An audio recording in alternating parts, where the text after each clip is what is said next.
Hi ವಿದ್ಯಾರ್ಥಿಗಳೇ, ವಿಜ್ಞಾನ ವಿಷಯದಲ್ಲಿ ಬರ್ತಕ್ಕಂತಹ ಬೆಳಕು ಪ್ರತಿಫಲನ ವಕ್ರೀಭವನದ ಅಧ್ಯಾಯದಲ್ಲಿ ಬರ್ತಕ್ಕಂತಹ ಪ್ರಮುಖ ಪರಿಕಲ್ಪನೆ ಪೀನ ಮಸೂರದ ಮುಂದೆ ವಿವಿಧ ಸ್ಥಾನಗಳಲ್ಲಿ ವಸ್ತುವನ್ನಿಟ್ಟಾಗ ಉಂಟಾಗ್ತಕ್ಕಂತಹ ಪ್ರತಿಬಿಂಬಗಳ ಸ್ವಭಾವ, ಸ್ಥಾನ ಮತ್ತು ಆ ವಸ್ತು ಪ್ರತಿಬಿಂಬದ ಗಾತ್ರ ಯಾವ ರೀತಿ ಇರುತ್ತೆ ಅಂತಕ್ಕಂಥದ್ದನ್ನು ಇಲ್ಲಿ ನೋಡೋಣ.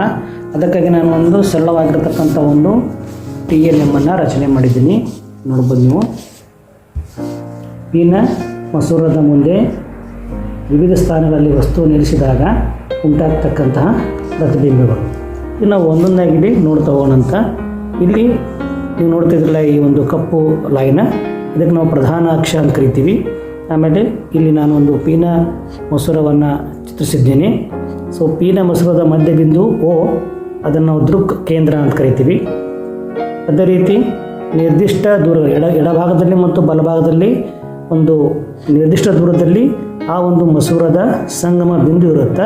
ಸೊ ನಾವಿಲ್ಲಿ ಎಡಭಾಗದಲ್ಲಿ ಬರ್ತಕ್ಕಂತಹ ಸಂಗಮ ಬಿಂದುವನ್ನು F1 ಅಂತ ಗುರುತಿಸ್ಕೊಂಡಿದ್ದೀನಿ. ಬಲಭಾಗದಲ್ಲಿ ಬರ್ತಕ್ಕಂತಹ ಸಂಗಮ ಬಿಂದುವನ್ನು F2 ಅಂತ ಗುರುತಿಸ್ಕೊಂಡಿದ್ದೀನಿ. ಅದರಷ್ಟೇ ದೂರ ಅಂದ್ರೆ ಸಂಗಮ ದೂರದಷ್ಟೇ ದೂರವನ್ನು ನಾನು ಇಲ್ಲಿ ಮತ್ತೆ ಗುರುತಿಸ್ಕೊಂಡಿದ್ದೀನಿ. ನಾನು 2F1 ಅಂತ ಕರಿತೀನಿ. 2F1 ಅಂತಂದರೆ ಸಂಗಮ ದೂರದ 2 ಪಟ್ಟು ಅಂತ ಹೇಳ್ಬೋದು, ಮತ್ತು ಮಸೂರದ ವಕ್ರತಾ ಕೇಂದ್ರ ಸಹ ಆಗುತ್ತೆ. ಆ ಕಡೆ ಅದೇ ರೀತಿ 2F2 ಇರುತ್ತೆ. ನಂತರ ಈಗ ನಾವು ಇಲ್ಲಿ ತಿಳಿದುಕೊಳ್ಳಬೇಕಾಗಿದ್ದೇನಪ್ಪ ಅಂತಂದ್ರೆ, ಪೀನ ಮಸೂರದಲ್ಲಿ ಇರ್ತಕ್ಕಂತಹ ಪೀನ ಮಸೂರದ ಮುಂದೆ ಒಂದು ವಸ್ತುವನ್ನಿಟ್ಟಾಗ ಈ ಪೀನ ಮಸೂರದ ಒಂದು ಪ್ರಧಾನ ಅಕ್ಷವನ್ನು ಇಲ್ಲಿ ನೋಡ್ಬೋದು. ಈ ಪ್ರಧಾನ ಅಕ್ಷಕ್ಕೆ ಸಮಾಂತರವಾಗಿ ಹೋಗ್ತಕ್ಕಂತಹ ಪತನ ಕಿರಣ ವಕ್ರೀಭವನದ ನಂತರ F2 ಮುಖಾಂತರ ಹಾದು ಹೋಗುತ್ತೆ. ಅದನ್ನು ಇಲ್ಲಿ ತೋರಿಸಿದ್ದೀನಿ, ನೋಡ್ಬೋದು. ಪ್ರಧಾನ ಅಕ್ಷಕ್ಕೆ ಸಮಾಂತರವಾಗಿ ಬರ್ತಕ್ಕಂತಹ ಪತನ ಕಿರಣ ವಕ್ರೀಭವನದ ನಂತರ ವಕ್ರೀಭವನಗೊಂಡು F2 ಮುಖಾಂತರ ಹಾದು ಹೋಗುತ್ತೆ. ಅದೇ ರೀತಿ ನಾವು ಇದನ್ನೇ ವಯಸ್ ವರ್ಷಕ್ಕೆ ತೆಗೆದುಕೊಂಡಾಗ, ಅಂದರೆ ಓರೆಯಾಗಿ F2 ಮುಖಾಂತರ ಅಥವಾ ಈ ಕಡೆ F1 ಮುಖಾಂತರ ಓರೆಯಾಗಿ ಬರ್ತಕ್ಕಂತಹ ಕಿರಣ ಈ ಮಸೂರದಲ್ಲಿ ವಕ್ರೀಭವನದ ನಂತರ ಪ್ರಧಾನ ಅಕ್ಷಕ್ಕೆ ಸಮಾಂತರವಾಗಿ ನಿರ್ಗಮಿಸುತ್ತದೆ. ಅದೇ ರೀತಿ ಈ ದೃಕ್ ಕೇಂದ್ರದ ಮೂಲಕ ಸಾಗುವ ಕಿರಣ ಯಾವುದೇ ರೀತಿಯ ವಕ್ರೀಭವನವನ್ನು ಹೊಂದಂಗಿಲ್ಲ, ಅದು ನೇರವಾಗಿಯೇ ಸಾಗುತ್ತೆ. ಸೊ ಇಲ್ಲಿ ನಾವು ನೋಡ್ಬೋದು, ಸಿಂಬಾಲಿಕ್ ಆಗಿ ದೃಕ್ ಕೇಂದ್ರದ ಮೂಲಕ ಹೋಗ್ತಕ್ಕಂಥ ಕಿರಣ ಯಾವುದೇ ರೀತಿಯ ಬಾಗುವಿಕೆ ಇಲ್ಲದೇ ನೇರವಾಗಿ ಸಾಗುತ್ತೆ. ಸೊ ಇಷ್ಟು ನಮಗೆ ಮೂಲವಾಗಿರ್ತಕ್ಕಂಥ ನಿಯಮಗಳು ಗೊತ್ತಿರಬೇಕು. ಈಗ ನಾವು ವಸ್ತುವನ್ನು ಅನಂತ ದೂರದಲ್ಲಿಟ್ಟಾಗ, ಇಲ್ಲಿ ಒಂದು ವಸ್ತು ಇದೆ ಅಂತ ನಾವು ಭಾವಿಸೋಣ. ಈ ವಸ್ತುವನ್ನು ನಾನು ಈ ರೀತಿ ಪ್ರಧಾನ ಅಕ್ಷದ ಮೇಲೆ ಮತ್ತು ಕೆಳಗೆ ಬರುವಂತೆ ಇಟ್ಟಾಗ ಆ ವಸ್ತುವಿನ ತುದಿಯಿಂದ ಹೊರಟಂತಹ ಒಂದು ಸಮಾಂತರವಾದ ಕಿರಣ ವಕ್ರೀಭವನದ ನಂತರ F2 ಮುಖಾಂತರ ಹಾದು ಹೋಗುತ್ತೆ. ಅದೇ ರೀತಿ ಆ ವಸ್ತುವಿನ ಕೆಳ ತುದಿಯಿಂದ ಹೊರಟಂತಕ್ಕಂತಹ ಸಮಾಂತರ ಕಿರಣ ವಕ್ರೀಭವನದ ನಂತರ F2 ಮುಖಾಂತರ ಹಾದು ಹೋಗುತ್ತೆ. ಈ ಎರಡೂ ಕಿರಣಗಳು ಎಲ್ಲಿ ಛೇದಿಸ್ತವೆ? ಈ F2ನಲ್ಲಿ ಛೇದಿಸ್ತವೆ. ಇದರಿಂದ ನಮಗೇನು ಗೊತ್ತಾಗುತ್ತೆ ಅಂತಂದರೆ, ಪೀನ ಮಸೂರದ ಮುಂದೆ ಅನಂತ ದೂರದಲ್ಲಿರ್ತಕ್ಕಂತಹ ವಸ್ತುವನ್ನಿಟ್ಟಾಗ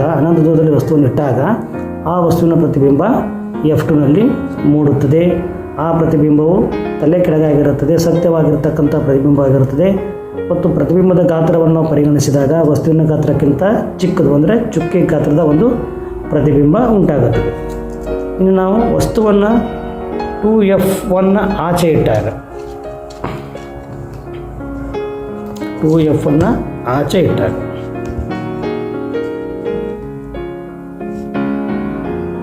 ನೋಡ್ಬೋದು, ಇಲ್ಲಿ 2F1, ಇದು 2F1. ನಾನು ಸ್ವಲ್ಪ ಇಲ್ಲಿ ಆಚೆ ಇಟ್ಟಿದ್ದೀನಿ ವಸ್ತುವನ್ನು, ಇದನ್ನು ಇಲ್ಲಿ ಕೂಡಿಸ್ತೀನಿ.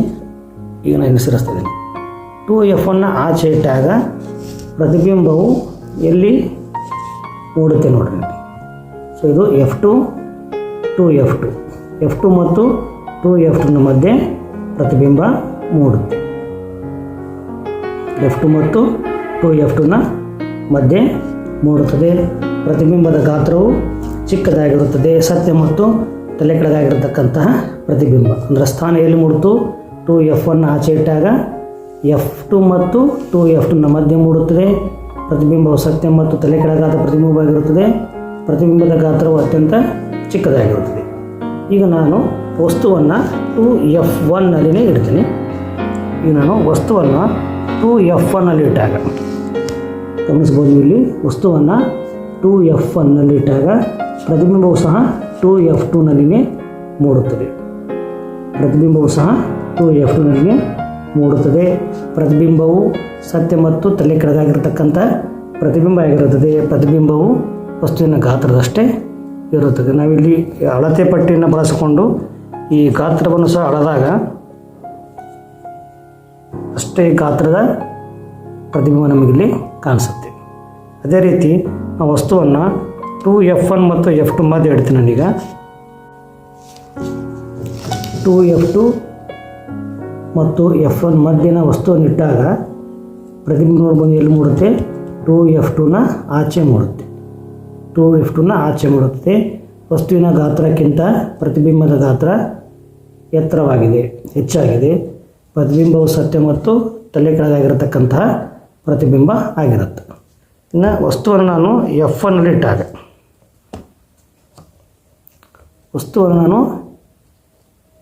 F1ನಲ್ಲಿ ಇಟ್ಟಾಗ ಪ್ರತಿಬಿಂಬವು ಎಲ್ಲಿ ಮೂಡುತ್ತೆ ನೋಡೋಣ.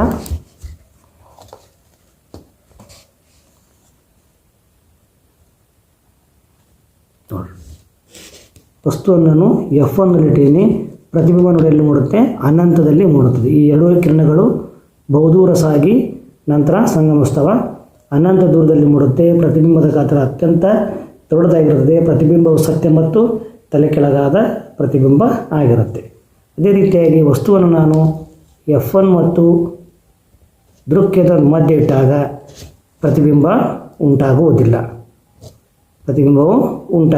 ನಾವು ಈ ರೇಖೆಯನ್ನು ವೃದ್ಧಿಸಿದಾಗ ಈ ಪೀನಮೋಸರದ ಮುಂದುಗಡೆ ಉಂಟಾಗತ್ತೆ. ಅದು ನೇರವಾಗಿರ್ತಕ್ಕಂಥ ಪ್ರತಿಬಿಂಬವಾಗಿರುತ್ತದೆ ಮತ್ತು ಮಿಥ್ಯವಾಗಿರ್ತಕ್ಕಂಥ ಪ್ರತಿಬಿಂಬ ಆಗಿರುತ್ತದೆ.